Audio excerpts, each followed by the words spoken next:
अब मैं मजलिस इत्तेहादुल मुस्लिमीन किशनगंज के एमएलए मुसलमानों की आवाज़ जनाब अख्तरुल ईमान साहब जो किशनगंज से एमएलए हैं, दरख्वास्त करता हूं कि वो तशरीफ़ लाएं। जनाब अख्तरुल ईमान साहब।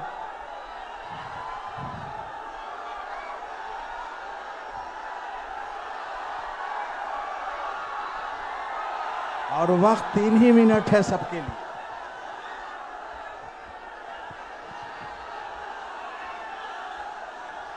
नहमदहु व नुसल्ली अला रसूलिहिल अमीन।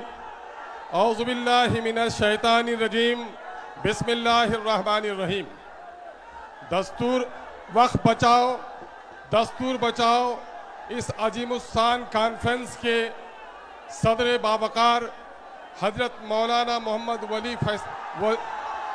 वली फैसल रहमानी साहब दाइश पे तशरीफ़ फरमा, दिगर मुअज़्ज़ज़ उलमाए किराम, मुख्तलिफ सियासी तंजीमों के मुअज़्ज़ज़ अरकान असम्बली व पार्लियामेंट, मीडिया के अच्छे साथियों, खानकाहों के मसाइक़ अज़ाम और इस जलसे बावकार में तशरीफ़ फरमा सभी हाज़रीन, मैं इस वक्त गुफ्तगू करने नहीं आया बल्कि अपने अमीर शरीयत के हुक्म की तामील करने के लिए आया हूँ।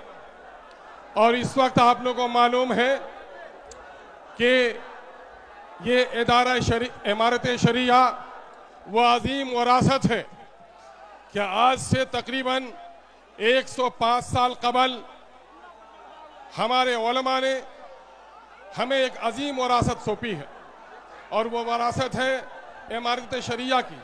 ऐसे मौके से हम इमारत के बानी हजरत मौलाना अबुल मोहसिन सज्जाद अली रहमा को, हजरत मौलाना अबुल कलाम आज़ाद अली रहमा को, हजरत मौलाना मोहम्मद अली मुंगेरी रहमतुल्लाह अलैह को, बदरुद्दीन कादरी साहब को, शाह हबीबुल्लाह साहब को खराज अकीदत पेश करना चाहते हैं। मेरे अजीजों, एक बात सुनो, वो कौम फला नहीं पा सकती जो अपने अमीर की अताअत नहीं करती।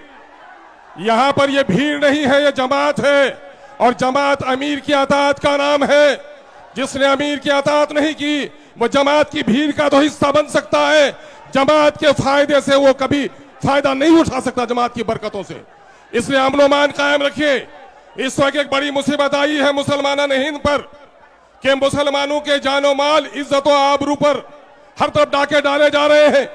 कहीं बेटियों की इज्जत लूटी जा रही है, कहीं मस्जिदों के गुंबद तोड़े जा रहे हैं, कहीं दाढ़ियां नोची जा रही हैं, कहीं टोपियां उछाली जा रही हैं, पार्लियामेंट में तुम्हारे खिलाफ कानून बनाए जा रहे हैं, एडमिनिस्ट्रेशन में कॉमनल फैसले लिए जा रहे हैं। ये मौका होश के नाखून लेने का है नौजवानों, जोश में सिर्फ आने का नहीं है। हाँ, यकीनन जोश भी जरूरी है, लेकिन होश के साथ हम जोश का मुजाहरा करेंगे। मुसीबत क्या है जान रहे हो? मुसीबत क्या है जान रहे हो? सुनो, मुसीबत यह है कि मोदी जब से आया है मुसलमानों को उसने निशाना बनाया है। कभी एनआरसी, जिंदाबाद, चुप करो, जिंदाबाद चुप करो, कब जिंदाबाद कब मुर्दाबाद, चुप करो। अहमद, कब जिंदा करना चाहिए कब नहीं समझता नहीं है। वक्फ का काला कानून से पहले याद करो, शरीयत इस्लामिया की रोशनी में तलाक के कानून पर डाका डालने के काम किया ना अहलों ने। फिर एनआरसी के नाम पर मुसलमानों को निशाना बनाया गया। जब आसाम में इसका खेल खराब हुआ कि मुसलमानों से ज्यादा गैर मुसलमानों के पास कागजात नहीं है, तो फिर वहां थोड़ी देर के लिए दम लिया और इन्होंने बड़ी तहकीक के साथ यह फैसला लिया है कि मुसलमानों की अजीम विरासत, जो मस्जिद है, जो मकबरे हैं, जो दीनी दरसगाह हैं, जो मुसाफिर खाने हैं, जो कब्रिस्तान है, इनको उजाड़ा जाए। इस काले कानून ने गोया मुसलमानों की नहीं, इस्लाम की जड़ें उखाड़ने की साजिश की है। हम आज अहद करने के लिए आए हैं, इस मुल्क की सरहद को बचाने के लिए। एक नहीं, करोड़ों अस्ताकुल्लाह हाजिर है, हम गर्दन कटाने को तैयार हैं। साथ ही हम ये भी अहद लेते हैं कि इस मुल्क के आईन को भी अगर किसी ने तोड़ने की कोशिश की, ऐसे जालिमों का पंजा ही नहीं मोड़ोगे बल्कि अपनी गर्दन कटाने के लिए तैयार हैं। और साथ ही ये भी अहद लेते हैं कि मछली पानी के बगैर जिंदा रह सकती है, लेकिन मुसलमान शरीयत इस्लामिया के बगैर जिंदा नहीं रह सकता। इसलिए हमारी मस्जिदों को, हमारी औकाफ की जायदाद पर अगर किसी ने डाका डालने की कोशिश की तो हम अपनी गर्दनों को कटा सकते हैं, लेकिन खुदा के घरों को उजड़ने नहीं देंगे। हम कसम खाने के लिए आए। नौजवानों में मुबारकबाद देता हूं तुम्हारी पेशानियों की रमक को देखकर, तुम्हारी आंखों की चमक को देखकर।